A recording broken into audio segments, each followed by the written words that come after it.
All right, so we've kind of got an established idea of what slope is, what y-intercepts are, and really x-intercepts, but y-intercepts are going to be the key from here on out.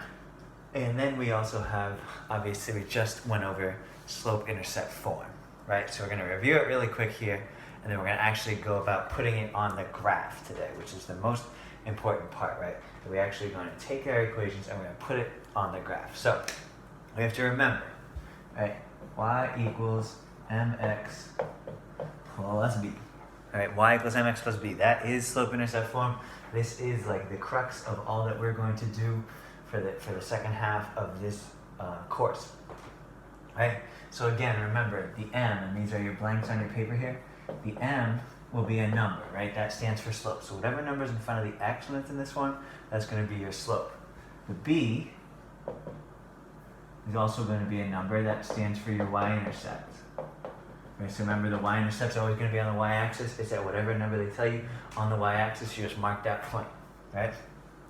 So if we go to this example that I have there is y equals 2/3 x minus 6, right? And you got to be able to get two pieces of information from this, right? You got to be able to tell the slope, which is the number in front of the x. So the m is the slope. So the slope is 2/3, right? Remember, slope as a fraction is kind of a good thing. That's what we want, right? Rise over run. So we actually want it to be a fraction. Then, of course, you have a y-intercept. Remember, the form is always plus. So this is a minus. So the y-intercept is actually -6, right? Now, the part that we actually need to use to be able to graph this is going to be down here with the rise over run. Remember, slope, another way to think about it is rise over run.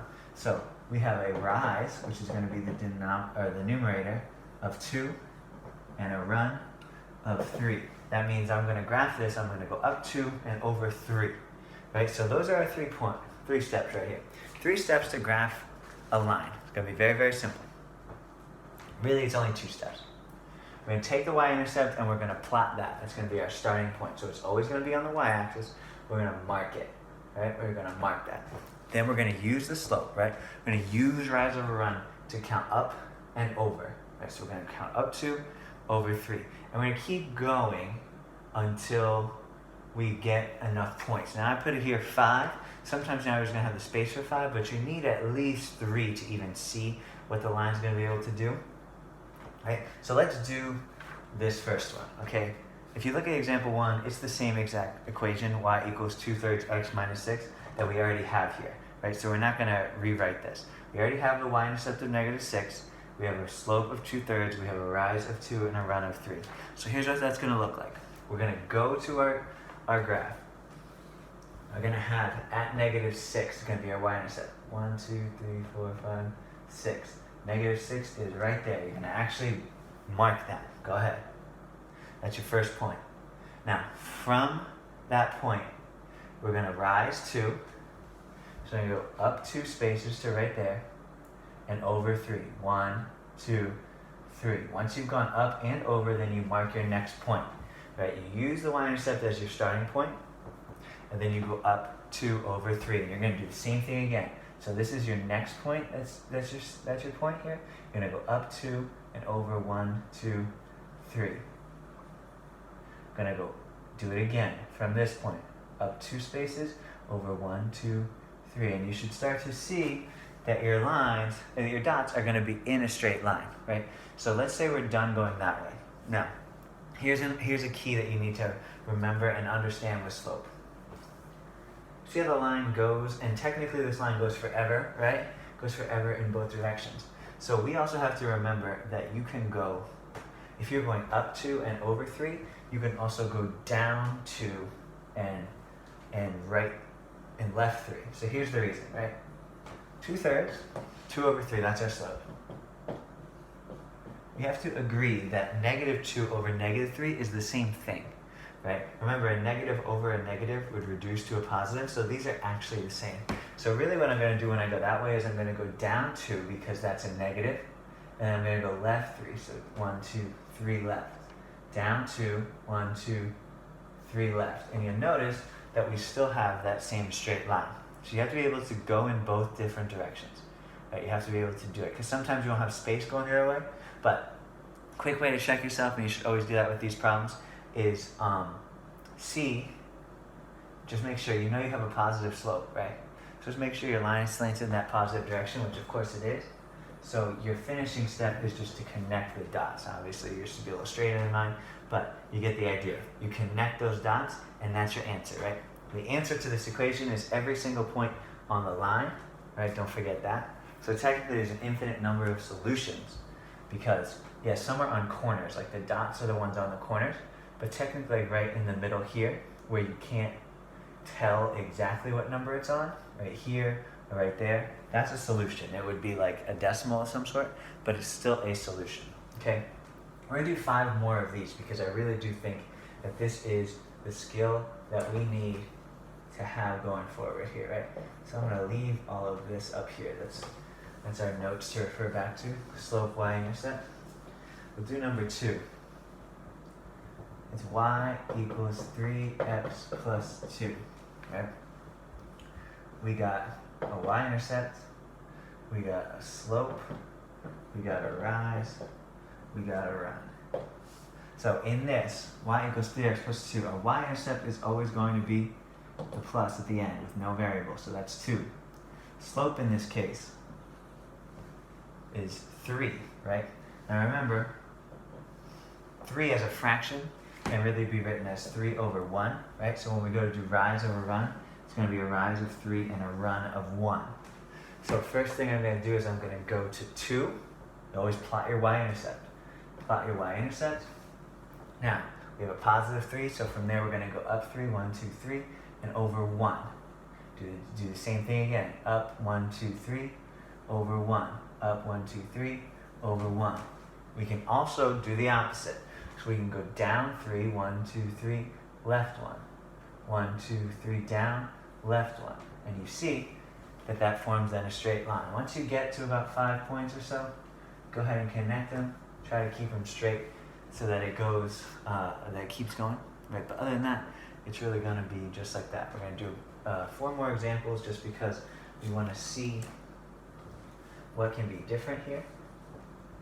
So leave our template for what we have to solve. But number 3 is -1/2 x plus 3. So again, you're looking at this and you should be able to identify the y-intercept and the slope really fast. So a b, the y-intercept is 3. The slope is -1/2, -1 over 2. That means our rise is going to be -1 and our run is going to be 2. So let's graph this and then we'll talk about this one a little more, right? So we go to plus 3, always on the y-axis, right? Always right in the middle at 3. Now our rise is -1. So that means we're going to go down 1, but our run is still positive 2, right? Not both of these are negative, only one of the numbers is negative. So you want to go down 1 over 2, so it should look like that. Down 1, right 2, down 1, right 2, down 1, right 2. I keep doing that. You should notice that this slant is negative, right? This is going to be a negative slope. So let's talk about going the other direction. We have -1/2, right? -1 is the negative part. If I wrote this as 1 over -2, that would essentially be the same thing, right? It's still -1/2. Doesn't matter where you put the negative, it only needs to be one negative. So if I look at it like this, that means I'm going up 1 and left 2 because it's up +1 and left -2. So that's how you can justify going that direction when you're talking about these. So connect them and you have your line. Remember, every single point that's on that line is a solution. Nothing else is. Only the points on the line. Right? Let's get what we got. Number 4 we got here. Number 4. -4x plus 2. -4x plus 2. Y-intercept is 2. A slope of then -4. Now, of course, remember that means it's -4 over 1. So don't forget your 1 is going to be your run here. So we're going to go to 2. We're going to go down 4. So 1, 2, 3, 4, and then over 1. Down again. 1, 2, 3, 4, over 1. Down 1, 2, 3, 4, over 1. The good thing about all these problems is there's not actually arithmetic to do, right? They give you all the information, and you just got to actually go and do it. Now think -4 will also mean that you could go up 4, 1, 2, 3, 4 positive, and left 1 negative. So you can do the same thing that way. Remember, you can go in opposite directions. So when you go to connect these, those will connect. That'll give you a nice straight line, and you will have an answer, right? The answer is the line. The answer is the line. Okay? 2 more examples here, and then you're going to do a bunch in practice because, again, this is the skill that the rest of the course is based off of. Our goal is to get it to this slope-intercept form because that actually tends to be a little easier than anything else. So number 5 is y equals 3 over 2x minus 4. So in this case, the y-intercept is going to be -4, right? It's the b. Slope is 3 over 2. That means the rise is 3 and the run is 2. I want to make sure that we're paying attention. I give it to you like this in this order always, but if it was -4 plus 3 over 2x, it'd still be the same thing, right? The y-intercept is always a constant, and then the slope is always the coefficient next to the x, right? Just make sure you're conscious of that as we go over these, okay? So let's go back to this. I'm going to graph -4. 1, 2, 3, 4. -4 is right there. We need to rise 3 and then run 2. So we're going to go up 3 over 2. Up 3 over 2. Up 3 over 2. Now again, these are both positive, which means we can make them both negative, and we can go the opposite direction. So down 1, 2, 3 over 2. Down 1, 2, 3 over 2. If you do these right, remember these are linear equations, right? Linear means directly straight lines. So if you ever find yourself where you get like a problem where you like went that way, and then all of a sudden your next points are over there, you know, that's going to be wrong. That's your hint that it's wrong. Or if you have like a dot here and then a dot there and then a dot there, and they don't connect, right? That's your clue that you've done something wrong. If you do it right, there should be a straight line for just about, for every single one of these linear problems, right? Linear, that's what it means, straight line. So the last one we got here is y equals 2x, okay? Y equals 2x. What's the y-intercept? Oh, yes you do, because there's not a +0 written there, but it's implied, right? So the y-intercept of this one is 0, the slope is 2, which means the rise is 2, and then of course this is actually 2 over 1, right? So the run is 2. Remember, any whole number can be written as something over 1. So you want to go to your y-intercept of 0. So actually it's going to start at the origin this time. Doesn't happen often, but it does happen. You're going to go up 2 over 1, up 2 over 1, up 2 over 1, up 2 over 1, or you could go down 2 left 1, down 2 left 1, and you see a straight line start to form. Connect the dots, you see the straight line. Right? That's how we do graphing slope-intercept form. The basis of everything that we're going to do from here on out, really the basis of algebra and applicable to real life, because this kind of graph is what we're talking about when people do business and when they do these sorts of things, okay? So try the practice problems, make sure you get them. We need to be sure we're getting them. If you don't get them, try some more after you go over the answers, okay? Good luck.